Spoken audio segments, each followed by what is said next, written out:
पाहत आहे निपाणी न्यूज सफेर घडामोडी। निपाणी येथील जवाहरलाल तलावाचे गंगापूजन खासदार प्रियंका जारकीहोळी यांच्या हस्ते उत्साहात संपन्न। निपाणी शहराची जीवनरेखा म्हणून ओळखला जाणारा, संपूर्ण शहरास पाणी पुरवठा करणारा जवाहरलाल नेहरू तलाव तोडून भरला असून येथील पाणी ओसंडून वाहत आहे। चिकोडी लोकसभा मतदारसंघाच्या खासदार प्रियंका जारकीहोळी यांच्या हस्ते प्रथमच मान्यवरांच्या उपस्थितीत येथे गंगापूजन करण्यात आले।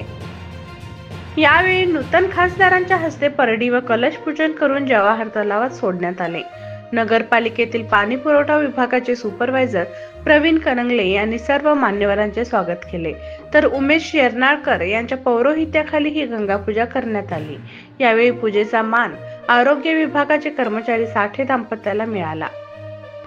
यावेळी माजी मंत्री वीरकुमार पाटील, बुडा अध्यक्ष लक्ष्मणराव चिंगळे, माजी आमदार काकासाहेब पाटील, राजेंद्र वड्डर, नगरसेवक दत्ता नाईक, शौकत मनेर, ॲडव्होकेट संजय चव्हाण, माजी नगराध्यक्ष प्रवीण भाटले, निकू पाटील, राजेश कदम, रोहन साळवे, सुजय पाटील, दिलीप पठाडे, रवींद्र श्रीखंडे, अरुण आवळेकर, सचिन गारवे, युवराज पोळ, अनिता पठाडे, वर्षा चव्हाण, उपासना गारवे, लक्ष्मी बल्लारी, शांता सावंत यांच्यासह आजी माजी नगरसेवक आणि नागरिक उपस्थित होते।